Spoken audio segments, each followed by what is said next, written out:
शहरात अगदी धाकधुकीचे जीवन जगून खरोखरच मी फार कंटाळलो आहे. त्यातल्या त्यात माझी चाळीतील खोली मुख्य रस्त्या शेजारीच आहे. काय त्रास होत असावा आपणच विचार करा. ऑफिसचे काम संपल्यावर तिथे परत यायचे आणि जेवण करून कुठेतरी बाहेर पडायचे आणि रात्री परतायचे. काय ते तेवढेच क्षण होते जगण्यासारखे. मी हरीश आपल्याशी बोलत आहे. माझ्याकडे एक भयकथा पडलेली आहे जी मी कोणालाही सांगितलेली नाही. त्यात एक राजवाडा आहे अगदी काळा कुळकुळीत आणि एक हिरो आहे अगदी माझ्यासारखाच. मी त्याला कथेत उतरविले आहे.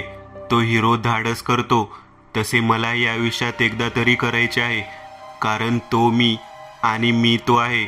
आयुष्य क्षणभंगुर आहे. सर्व काही गमावल्यानंतर मी ते टेबलावरती एकटा बसलेलो आहे. माझा नायक एका गावात गेलेला आहे आणि त्या राजवाड्यात जाण्याची तयारी करीत आहे. तो एका मोठ्या संकटात फसलेला आहे आणि तो काय करेल. अचानक फोन वाजला. तू अचानक का सुट्टी घेतलीस? बॉस होता तो. जास्ती मोठी तर नाही ना. मी खरोखरच फार थकलोय. केस गळत चाललेत माझे. टक्कल पडेल की काय ह्याची भीती वाटते. प्लीज काही दिवस फिरून येऊ द्या. फोन कट झाला होता. चांगलाच प्रसाद मिळेल परतल्यावर माहिती होते. तरी मलाच आता तिथे राहायचे नव्हते. मी वेगळे काहीतरी करायचे ठरवले होते. मी ह्या जगण्याला कंटाळलो आहे आणि आता परत कधी परतेन का हा प्रश्नच होता. खरोखरच मी एक जीवघेणा खेळ खेळायला जात होतो. ह्याची शाश्वती नव्हतीच की मी कधी जिवंत परतेन. तरी पण प्रत्येकाच्या आयुष्यात काही ना काही स्वप्न असतात. जसा माझ्याकडील कथेतील नायक धाडस करतो तसेच मलाही करायचे आहे, कारण मी त्याला वेगळे उतरविलेले नाही, तर तो मी आणि मी तो आहे. ट्रेन सुरू झाली आणि मुंबई मागे पडली. कोणाचे स्वप्न नसेल की मुंबईत राहायचे नाही, पण मी एकटाच आहे आणि ह्या जीवघेण्या एकट्यापणाला मी मागील काही वर्षांपासून सोसत आहे. तसेही मुंबईतल्या समुद्रातील पाणीही काळे पडलेले आहे आणि माझे मनही तिथे अंड्याप्रमाणे उकडलेले आहे. ट्रेन वेगात धावत होती. मी मात्र आजूबाजूला येणारे डोंगर, मैदाने, झाडे आणि दऱ्या न्याहाळत होतो. वा, काय सुंदर आहे. खरोखरच ते फार सुंदर होते. हॅलो, मी प्रणव. अगदी माझ्या समोरच्या सीटवर बसलेला तरुण म्हणाला. यस, मी हरीश. मी त्याला हात मिळवत म्हणालो. होय, मी तुम्हाला ओळखतो. तो म्हणाला. असे कसे काय? मला प्रश्न पडला. तुमच्या प्रत्येक भयकथा मी आवडीने वाचतो आणि ते अप्रतिम असतात. अच्छा, मी उद्गारलो. माझे लक्ष मात्र खिडकीच्या बाहेरील निसर्ग सौंदर्यावर खिळले होते. आपला ऑटोग्राफ द्या प्लीज. मी दचकलो. त्या इसमाने चक्क डायरी आणि पेन समोर केला होता. अरे पण मी काही मोठा सेलिब्रिटी नाही. अगदी फालतू चाळीत राहणारा आणि नोकरी करणारा माणूस आहे. मी म्हणालो. असाल सर, पण तुम्ही माझ्यासाठी खूप आहात. तुमच्या कथा मला फार आवडतात आणि मी तुमचा मुरीद झालो आहे. तो तरुण बोलला. मीही जास्ती काही न बोलता त्याला ऑटोग्राफ दिला. तो तरुण माझ्याशी अगदी आपुलकीने बोलत होता. त्याने माझ्याविषयी बरीच माहिती विचारली व शेवटी तो बोलला. सर, आपण कुठे जात आहात? त्याच्या ह्या प्रश्नावर मी गोंधळलो आणि थोडा वेळ शांत राहिलो. काय बोलावे आणि कसे बोलावे मलाही समजत नव्हते. मात्र मी म्हणालो, मी गावाला जात आहे. कोणत्या? त्याने विचारले. दाननगर. अरे च्या सर, त्या गावाविषयी मी पुष्कळ वाचलेले आहे इंटरनेटवरती. तेथील महाल खूपच भयावह आहे. त्याविषयी अनेक भयकथाही मी वाचलेल्या आहेत. बरं, तुमचे काम काय त्या गावात? त्या विषयाला धरून एखादी कथा लिहिली तर फारच सुंदर असेल. मी हसलो आणि लिहीन म्हणून म्हणालो. तो तरुण पुढील स्टेशनवर उतरून निघून गेला. मात्र आज कोणीतरी आपलेसे भेटले होते म्हणून बरेच हलकेसे व मनाला चांगले वाटले. रात्र झाली होती. कानाला खडखडणारी ट्रेन आधार देत होती. मी माझीच लहानपणी लिहिलेली तीच कथा वाचत होतो, जी मी अजूनपर्यंत कोणालाच दाखवलेली नव्हती. त्यातील नायक, ज्याला मी माझे नाव दिले होते आणि माझ्याच सवयी, माझीच ओळख त्याला मी दिलेली होती, म्हणजेच तो मी आणि मी तो आहे. कधीपासून मी अशा गावाची शोधाशोध करत होतो जे अगदी माझ्या कथेतील गावाप्रमाणे असावे, आणि मला तसे गाव आणि तसा राजवाडा सापडला होता. नाव दाननगर. आता माझ्या कथेतील नायकाप्रमाणे मलाही धाडस करायचे होते. हीच माझी लहानपणापासूनची इच्छा, माझे स्वप्न आहे, आणि मी ते पूर्ण करणारच, कारण ती माझ्या आयुष्यातील प्रिय, फार फार प्रिय व्यक्तीची एकमेव आठवण आहे. केव्हा तरी माझे डोळे लागले. सकाळचा सूर्योदय मला पाहायचा होता, म्हणून मी लवकर उठलो होतो, जो शहरातील धावपळीच्या जीवनात मी कधीच अनुभवला नव्हता. हळूहळू अंधार कमी होऊ लागला होता. बाहेरील शेतामधून धुके हवेत फिरत होते. पक्ष्यांची किलबिलही केव्हा तरी कानी पडत होती. हवेतील गारवा अंगाला झोंबत होता. अचानक आभाळ तेजाने भरून उठले. एका मोठ्या डोंगराशेजारी काहीतरी तळपत बाहेर येत होते. माझे हात खिडकीच्या दांड्यावर आणि डोळे तिकडे खिळलेले होते. तेजस्वी सूर्य हळूहळू वरती येत होता आणि त्याचा प्रकाश हळूहळू जमिनीवर पसरत होता. काही वेळातच सूर्याचा गोळा डोंगराबाहेर आला आणि पक्ष्यांच्या रांगाच्या रांगा अवकाशात भरारी घेऊ लागल्या. नकळत माझ्या तोंडून शब्द बाहेर पडले, वा, किती सुंदर आहे. दुपारच्या सुमारास ट्रेनने आपले स्टेशन गाठले. मी बाहेर पडलो. नेहमीचाच सूर्य अवकाश तळपत होता की आग ओकत होता, आणि आता मला तालुक्याला जायची बस शोधायची होती, जी शोधण्यास वेळ लागला नाही. गर्दी अगदी कमी होती आणि बस शहराला चिरत जंगल वाटेने मार्गाला लागली. मी मात्र निसर्ग सौंदर्य बघण्यात हरवून गेलेलो होतो आणि काही फोटो आपल्या कॅमेऱ्यात टिपत होतो. केव्हा बस तालुक्याला पोहोचली कळलेच नाही. माझे सर्व सामान उतरवून आता दाननगरला जाणारी बस तिथेच मला शोधायची होती. शेवटी ह्याला त्याला विचारून बस सापडली. माझे सर्व सामान व्यवस्थितपणे टपावरती ठेवले आणि बॅग, ज्यात काही महत्त्वाचे सामान होते, ती मी माझ्या जवळ ठेवली. बस 1 तासाने निघणार होती आणि माझ्या पोटात कावळे ओरडत होते. तिथे बर्गर, पिझ्झा भेटणे तर अशक्य होते. एका हॉटेलात चायनीज मात्र मिळाले. बाहेर तर वेगळेच पोस्टर लावले होते, पण तिथे साधे मेनू कार्डही नव्हते आणि पोस्टरवरील जेवणही. चायनीज खाऊन मी बसमध्ये चढलो. पाण्याची बॉटल आणि काही बिस्किट पुड्याचे पॅकेटही मी माझ्या बरोबर घेतले. काही वेळात माणसे बसमध्ये शिरू लागली. गर्दी होऊ लागली. काही ती कटकट आणि त्यांची अर्धी मराठी भाषा. मी तर बावरूनच गेलो. सर, ती शीट रिकामी आहे, मला जागा मिळेल काय? त्या गर्दीत एक मंजूळ आवाज माझ्या कानात शिरला. अचानक माझी नजर तिकडे फिरली. मातेरी डोळ्यांची, चेहरा हसरा व लहानच पण सुंदर केसरचना केलेले काळे केस, साधारण पण अगदी सुंदर पोशाख केलेली तरुणी माझ्या समोर उभी ठाकली होती. मी तिच्या डोळ्यात पाहतच राहिलो. तिच्या चेहऱ्यावरील हास्य जसेच्या तसेच होते. थोड्याच वेळात पुन्हा तीच म्हणाली, सर, ती शीट रिकामी वाटते. आणि मी दचकलो.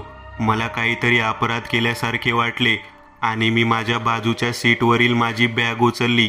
ती तरुणी आपली बॅग आणि काही साहित्य वरच्या कप्प्यात ठेवू लागली. सर, आपली बॅग द्या, मी ठेवते, ती म्हणाली. मात्र मला नाही म्हणता आले नाही. बॅगेतून कॅमेरा काढून तो मी माझ्या जवळ ठेवला आणि बॅग तिच्याकडे दिली. तिने ती व्यवस्थितपणे ठेवली व माझ्याच बाजूला येऊन बसली. ती मला पाहिल्यापासून सारखी हसत होती. बहुतेक तिच्या चेहऱ्यावरती मला आनंद पसरलेला दिसत होता. पण का? आणि मला पाहिल्यावर, सर, आपण हरीश ना? त्या तरुणीने मला विचारले. मी थोडा बावचळलो. होय, पण तुला कसे कळले? मी विचारले. तिने आपले मोबाईल हातात घेतले व माझेच प्रोफाईल उघडून माझ्या समोर धरली. मी आपल्या प्रत्येक भयकथा खूप खूप आवडीने वाचते, मला त्या फार आवडतात, ती हसत म्हणाली. आता मला कळले होते, मात्र तिच्याशी काय बोलावे व कसे तेच मला समजत नव्हते. एव्हाना बस सुरू झालेली होती. ज्यांना जशी सीट मिळाली होती ते तसे बसलेले होते.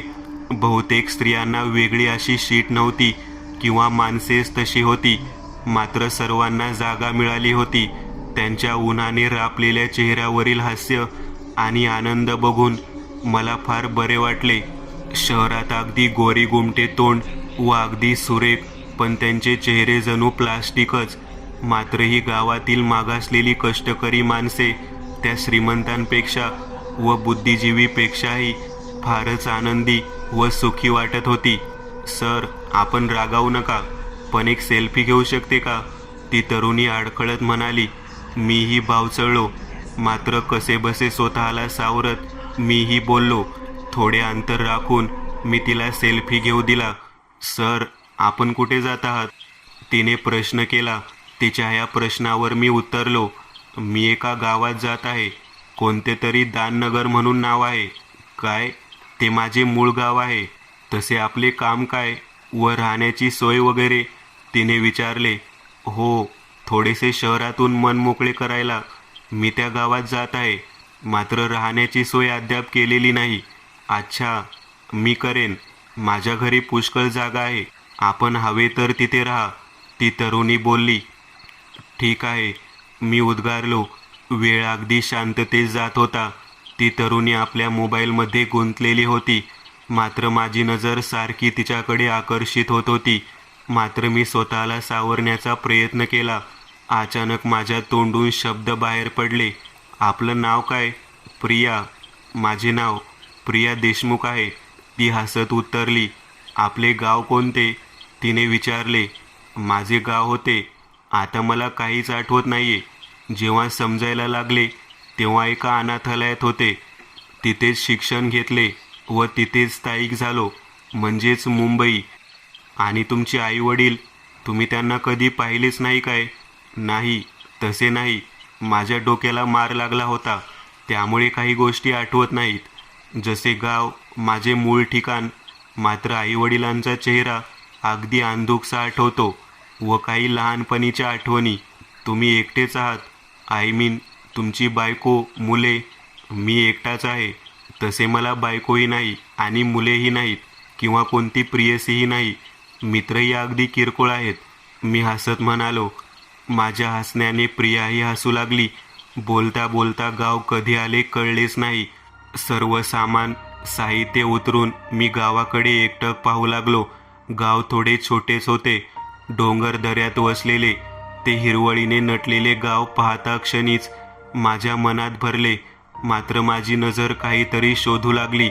आवडले काय गाव? होय, खूपच सुंदर. पण तो दाननगरचा राजवाडा कुठे आहे? तो तिकडे आहे. प्रियाने आपले बोट दक्षिणेकडे उचलले. माझी नजर तिकडे खिळली, मात्र मोठमोठाल्या झाडांव्यतिरिक्त मला काहीच दिसले नाही. तिकडे तर काहीच नाही, नुसती झाडे आहेत, मी म्हणालो. त्या जंगलाच्या मध्यभागी आहे, प्रिया उत्तरली. आम्ही गावात शिरलो. मी गावाचे निरीक्षण करू लागलो. कितीतरी घरे नुसती खपाड्याची होती, काही मात्र विटांनी भक्कम बांधलेली होती. लहान मुले कच्च्या रस्त्यावर धावत पळत खेळत होती. काही माणसे अंगणात गराडा घालून बसलेली होती. गावाच्या थोड्या बाजूला एक मोठे घर होते. हे घर इतके मोठे आणि गावातील काही घरे अशी साधीच? माझा प्रश्न मी प्रिया पुढे मांडला. हेच घर आमचे आहे. बाबा अनेक वर्ष गावचे सरपंच राहिलेले आहेत आणि जमीन व माल मिळकत वडिलोपार्जित आहे. काहीच वेळात आम्ही तिथे गेलो. प्रियाने माझी ओळख त्यांना करून दिली. मला राहण्यासाठी म्हणून एक मोठी खोली देण्यात आली. मी माझे सर्व सामान जसेच्या तसे ठेवून लगेच घराबाहेर पडलो. मात्र माझा कॅमेरा नेण्यास विसरलो नाही. गावापासून थोडे दूर जाऊन एका तलावापाशी थांबलो. सूर्य मावळतीला जात होता. मला तेच सूर्यास्ताचे क्षण हृदयात टिपायचे होते. अचानक पक्ष्यांचा मोठा किलबिलाट झाला. एका मोठ्या झाडावरती पक्ष्यांची गर्दी आपापली जागा टिपत होती. सकाळी चरण्यासाठी म्हणून गेलेले पक्षी आपापल्या घरी परतत होते. सूर्य लालबुंद झाला होता व हळूहळू तो संपूर्ण डोंगराआड गेला. मात्र अजूनही थोडासा उजेड होताच सूर्य मावळला आणि पक्ष्यांची किलबिलही थांबली. हवेत गारवा पसरला आणि अंगाला थंडी झोंबू लागली. कुणाचा तरी हात माझ्या खांद्यावर पडला आणि मी दचकून मागे वळलो. चेहऱ्यावर स्मित हास्य देत एक तरुण माझ्या मागे उभा होता. घाबरलास काय? त्याने विचारले. नाही, मी दुसऱ्यांना घाबरवत असतो, मीही हसत म्हटले. तो प्रियाचा भाऊ विजय होता.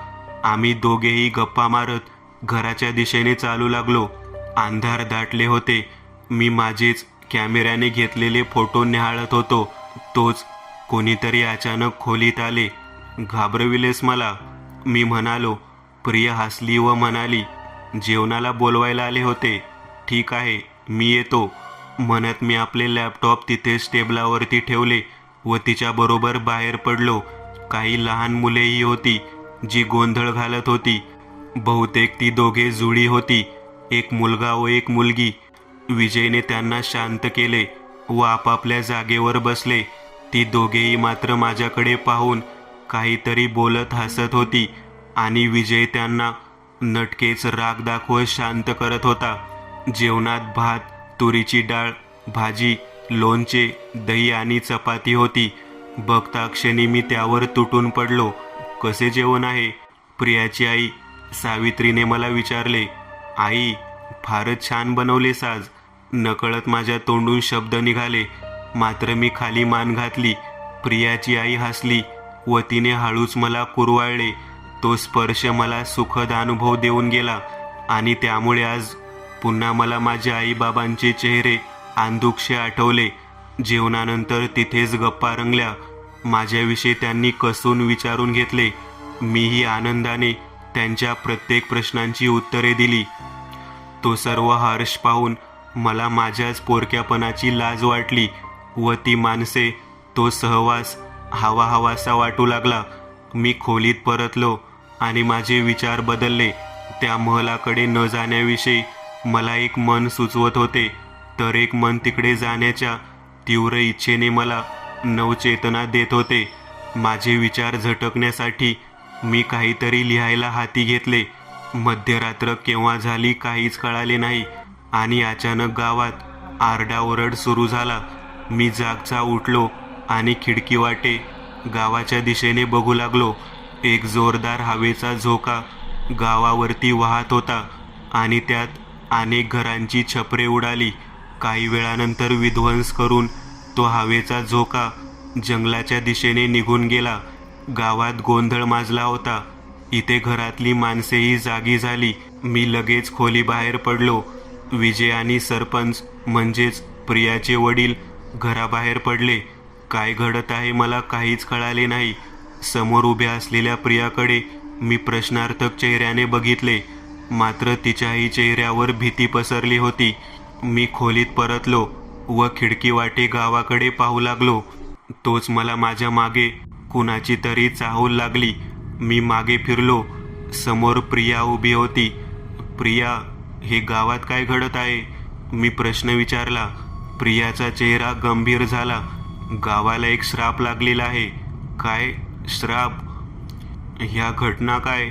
मला काही समजले नाही.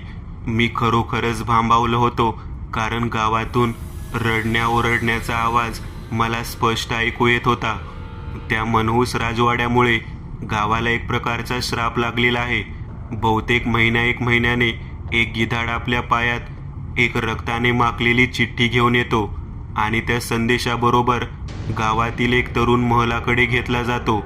हीच प्रथा कायम आहे, प्रिया म्हणाली. मला खूपच आश्चर्य वाटले. असे कसे काय होऊ शकते?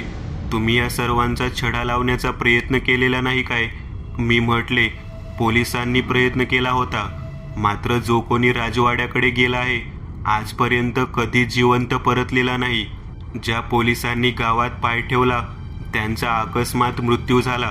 त्यामुळे पोलिसही गावात यायला घाबरतात. मांत्रिकांना बोलावले होते, मात्र अचानक गावात विध्वंस सुरू व्हायचा. त्यामुळे गावातील माणसे फार घाबरलेली आहेत.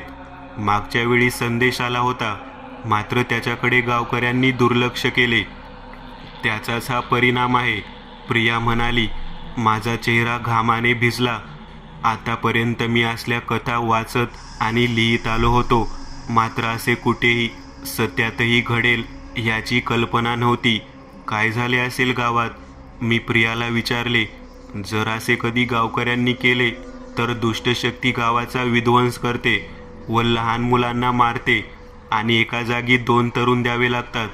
गावात एका एका घरावर नेमाने पाळी येते व त्यांना आपल्या घरातील तरुण मुलगा द्यावा लागतो, प्रिया म्हणाली. अचानक नगारे वाजू लागली आणि गावातील लोकांच्या ओरडण्याचा आवाजही वाढला.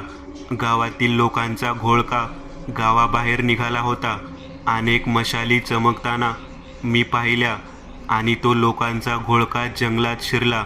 जोपर्यंत ते दिसेनासे होत नाहीत तोपर्यंत मी व प्रिया दोघेही खिडकीतून त्यांच्यावर नजर खिळवून होतो. मात्र गावातील रडण्या ओरडण्याच्या आवाजात आणखीनच भर पडला होता. सकाळ झाली होती. एक दुःखद रात्र निघून गेली होती. मी प्रिया आणि विजयबरोबर गावात गेलो.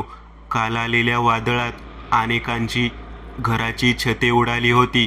काही गावकरी ती ठीक करण्यात व्यस्त होते. मात्र एका घराच्या अंगणात गर्दी जमलेली होती. तिथे रडणे ओरडणे चालू होते. आम्ही वाट काढत पुढे गेलो व जागीच माझे पाय खिळले. 5 लहान मुलांचे मृतदेह समोर पडले होते. त्यातील दोघांना काल मी रस्त्यावरती खेळताना पाहिले होते. नकळत ते सर्व पाहून व ते रडणे ऐकून माझ्या डोळ्यातून अश्रू गळाले. थोड्याच वेळात मुलांना अंतिम संस्कारासाठी नेण्यात आले. मी आणि प्रिया मात्र गावाबाहेरच्या तलावापाशी आलो. दोघांचेही चेहरे पडलेले होते. अगदी शांत खडकावर बसून मी तलावातील शांत पाणी न्याहाळू लागलो. अचानक माझी नजर गावाबाहेर असलेल्या एका घरावर पडली आणि माझे डोके अचानक दुखू लागले. काय झाले? त्रास होतोय का? मी डोक्याला हात पकडलेले बघून प्रिया म्हणाली, होय, थोडाफार. आपण घरी जाऊयात, म्हणत प्रियाने मला धरले व काही वेळातच आम्ही घरी परतलो. लहानपणी जेव्हा मी माझा भूतकाळ आठवण्याचा प्रयत्न करत असे तेव्हा मला असाच त्रास व्हायचा. शेवटी मी पलंगावर आडवा पडलो. संध्याकाळ झाली होती आणि मला पुष्कळसे बरे वाटत होते. आज बाहेर जाणे झाले नाही. मात्र जेवण उरकून मी खोलीत परतलो. आज का कुणास ठाऊक मला आईबाबांची पुष्कळ आठवण येत होती. प्रियाच्या आईवडिलांकडे बघून विझलेले विचार पुन्हा चालू व्हायचे. माझ्या डोळ्यासमोर आईवडिलांचे चेहरे अंधुकसे दिसू लागले व लहानपणीची एक आठवण. मी टेबलावरती कथा लिहित बसलो होतो. तोच तिथे आई आली. काय लिहितोस बाळ? तिने कुरवाळत विचारले. आई, मी कथा लिहित आहे, मी उत्तरलो. तो अस्पष्ट चेहरा जणू काही हसला. तिने वही हातात घेतली व कथा वाचून काढली. किती छान आहे. तुम्ही तुझेच नाव लिहिले आहेस. किती शूर आहे माझा बाळ, गावाचे रक्षण करतो. आई म्हणाली. आई, मी त्या राजवाड्यात जाईन आणि असाच त्या वाईटाचा शूरपणे अंत करीन. पण आई, कथेला नाव काय देऊ? मी विचारले. तुझी पहिली कथा आहे म्हणून. माझी पहिली कथा असे नाव चांगले राहील तिला. ठीक आहे आई, पण तू तुझ्याच हाताने कथेला शीर्षक दे. मग मी कुठेही का असेना, कसाही का असेना, मला तुझी कायम आठवण राहील, मी म्हणालो. आणि मलाही माझ्या धाडसी शूर राजकुमाराची नेहमीच आठवण राहील, आई म्हणाली व तिने आपल्या हाताने कथेचं शीर्षक लिहून दिला. माझी पहिली कथा. ती वही मी हातात घेतली व पुन्हा एकदा ती कथा वाचू लागलो. आता मात्र मला त्या राजवाड्यात जायचे होते. उद्या रात्री जाण्याचा बेत मी आखला. तोच कोणीतरी खोलीत शिरले. मी मागे पाहिले. ती प्रिया होती. तुम्हाला व्यत्यय तर नाही ना आणला? नाही. तिचे लक्ष माझ्या हातातील जुन्या वहीवर खिळले. हे काय आहे? इतकी जुनी वही? होय, त्यात मी लहानपणी लिहिलेली माझी पहिली कथा आहे, जी मी आजपर्यंत कोणालाच दाखवलेली नाही, कारण त्याचे शीर्षक माझ्या आईने स्वतःच्या हाताने लिहिलेले आहे. मी बघू शकते का? होय, नक्कीच, मी उद्गारलो व मी वही तिच्या हातात दिली. प्रियाने सर्व कथा वाचून काढली. वा, किती छान होती तुमची पहिली कथा.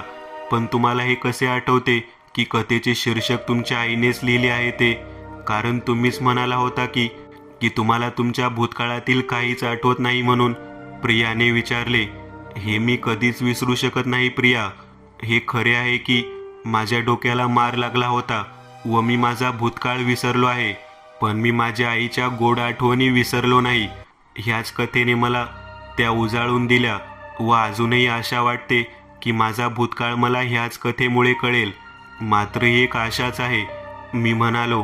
प्रिया हलकीशी हसली व तिने आपली मान खाली घातली. मलाही पुढे काय बोलावे सुचत नव्हते. राहून राहून माझी नजर तिच्याकडे खेचली जात होती. मात्र मी माझ्या मनाला आवर घातला. सकाळी मी अगदी लवकर उठलो, कारण हा दिवस मला आज पूर्ण मजेत घालवायचा होता. त्या महलाविषयी मी जे ऐकले व पाहिले होते त्यावरून मला कळून चुकले होते की माझे जिवंत परतणे अशक्यच आहे. ज्या घराला पाहिल्यावरती माझ्या डोक्याला ताण पडला होता तिथे एकदा जाऊन बघायचे होते मला. सकाळचा नाश्ता करून मी तलावाच्या दिशेने गेलो. परत ते घर माझ्या नजरेस पडले. नकळत माझी पावले त्या घराच्या दिशेने उचलली गेली. समोरच काही नारळाची उंच झाडे होती. अंगणात जास्वंद व मोगऱ्याची आणि गुलाबाची फुलझाडे होती. एका बाजूला झेंडूही फुलले होते. घर अगदी मोठे होते, पण घर थोडेसे जुने पडले होते. गावातील घरांपेक्षा ते घर फारच भक्कम व मोठे होते. घराला दगडी पायऱ्या व विटांच्या चांगल्या भक्कम भिंती होत्या. मी दरवाजाजवळ गेलो. दरवाजा ठोठावताच एका पुरुषाने दार उघडले. मी घरातील नोकर वाटत होतो.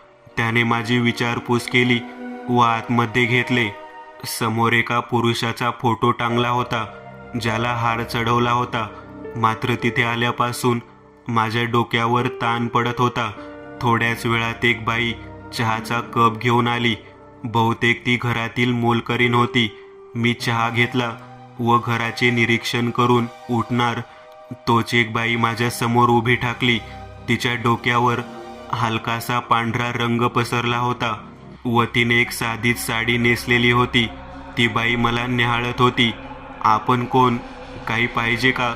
तिने विचारले. काही वेळ वाटले की मी उगाचच आलेलो आहे इथे. नाही, तसे काही नाही. मी या गावात नवीन आहे व हे घर मला फार सुंदर दिसले म्हणून बघायला आलो होतो. काही वेळातच मी तिथून बाहेर पडलो. मनाला अगदी ताजेतवाने व हलकेसे वाटत होते. एक प्रकारचा आनंद होता तो. मी संपूर्ण दिवस मनसोक्त निसर्गात फिरलो व शेवटी तलावापाशी येऊन बसलो. तलावाच्या आजूबाजूला अनेक रंगीबेरंगी फुले फुलली होती. त्या तलावाचे स्वच्छ निळसर आणि शांत पाणी, तो हवेचा सुखद हलकासा गार स्पर्श, ते सर्व मी माझ्या हृदयात साठवत होतो व माझ्या कॅमेऱ्यातही. आजचा दिवस किती सुंदर गेला. होय, हा निसर्गच आहे जो मनाला इतका आनंद देऊ शकतो. आज मी संपूर्ण आयुष्य जगलो असेच वाटले मला. आता मी स्वखुशीने आपले स्वप्न पूर्ण करेन. हरीश सर, माझ्या कानावर आवाज पडला. तो आवाज ओळखायला मला वेळ लागला नाही. प्रिया धावतच माझ्या दिशेने येत होती. ती जवळ आली व धापा टाकत म्हणाली, मी तुम्हाला कुठे कुठे नाही शोधले, पण तुम्ही आता मला इथे सापडलात. थोडे बस आणि विसावा घे, तू दमलेली वाटतेस. मी म्हणालो. प्रिया तिथेच खडकावर बसली. तुम्ही परत जाणार आहात काय? तिने माझ्याकडे पाहत विचारले. होय.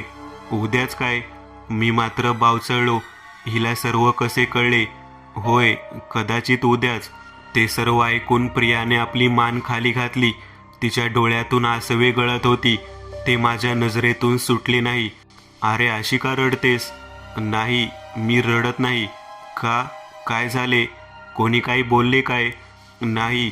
ती थोडा वेळ गप्प राहिली व म्हणाली, मला तुमच्याशी काहीतरी बोलायचे आहे. हो, बोल. ते. प्रिया थोडी बावचळली होती, थोडीशी घाबरलीही होती. तुम्ही मला फार आवडता. बहुतेक मी तुमच्या प्रेमात पडलेली आहे. मला सांगायचे आहे की आय लव्ह यू. प्रिया आपल्या गुडघ्यावर बसत म्हणाली. तिने एक गुलाबाचे फुलही माझ्या समोर धरले होते. मला ते सर्व अगदी अनपेक्षित होते. मी उठलो व तिथून निघणार तोच तिने माझा हात धरला. माझे तुमच्यावर खरोखरच प्रेम आहे सर. मला वाटले होते तुम्ही माझ्यावर प्रेम करता. बहुतेक मी तुम्हाला आवडते म्हणून. नाही, तसे नाही. मी माझ्या भावनांवर आवर घालत म्हणालो, मग तुमची नजर खोटे बोलत होती वाटते. तुमच्या वागण्या व बोलण्यावरून मला काही समजू नये इतकी मी मूर्ख नाही. तुम्हीही माझ्यावरती प्रेम करता हे खरे आहे. प्रिया बोलली. होय, तिचे बोलणे खरे होते, पण मी जर तिला होकार दिला तर माझे स्वप्न अपूर्ण राहील ह्याची भीती मला वाटत होती. अचानक माझ्या कानावर आईचे शब्द घुमले. माझा धाडसी शूर राजकुमार गावाला वाचवतो. नाही, मी नाही करत तुझ्यावर प्रेम. मात्र माझे हृदय खोटे बोलताना फुटले. माझ्या डोळ्यातून अश्रू गळले व ते प्रियाच्या नजरेतून सुटले नाहीत. मग हे अश्रू का?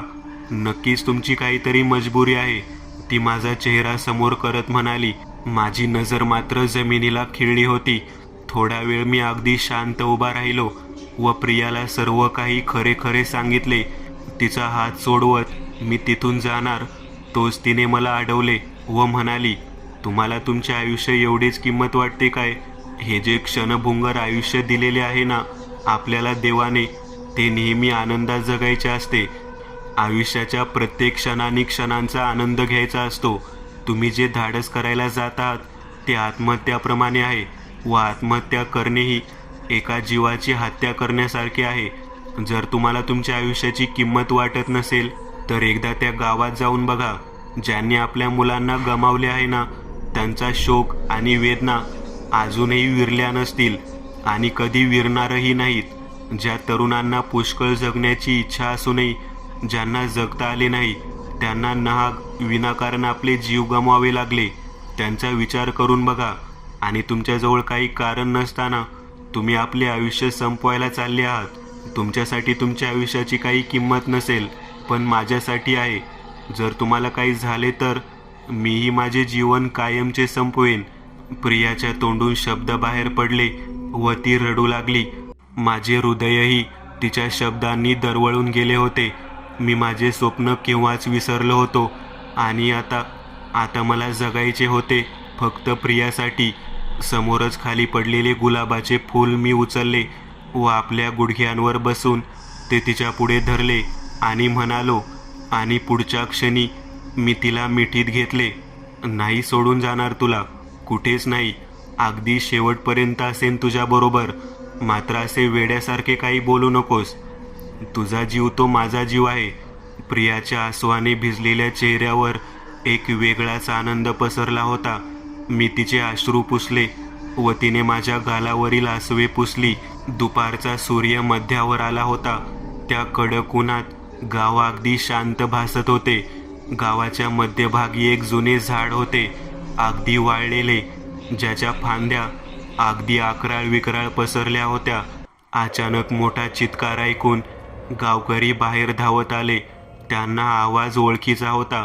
त्या जुनाट झाडावरती एक गिधाड बसले होते, ज्याच्या पंजात एक गुंडाळी घातलेली चिठ्ठी होती. त्याने ती चिठ्ठी खाली फेकली व ते गिधाड हवेत उडून गेले. ती रक्ताने माखलेली चिठ्ठी उचलायलाही गावकरी घाबरत होते, परंतु एकाने ती चिठ्ठी उचलली व तिथेच वाचली. ते मृत्यूचे बोलावणे ऐकून गावकरी अगदी शांत उभे होते. आता कोणाच्या घरावरती पाळी असेल हे संध्याकाळच्या सभेतच कळणार होते. संध्याकाळी गावाची बैठक भरली. गावातून आता एखाद्या घरातील तरुणाची पाळी येईल त्या राजवाड्यात जाण्याची, आणि ती पाळी आली होती सरपंचांच्या कुटुंबावर. सरपंच, आता तुमची पाळी आलेली आहे. गावातील प्रत्येक कुटुंबाने आपापल्या घरातील तरुण मुलगा गमावला आहे. गावातील एक वयस्कर व्यक्ती म्हणाली, हा माझा शेवटचा मुलगा उरला आहे. याआधी मी एका मुलाला गमावले आहे, मात्र आता नाही. दया करा. वामनराव म्हणजे सरपंच विनवणी करत म्हणाले.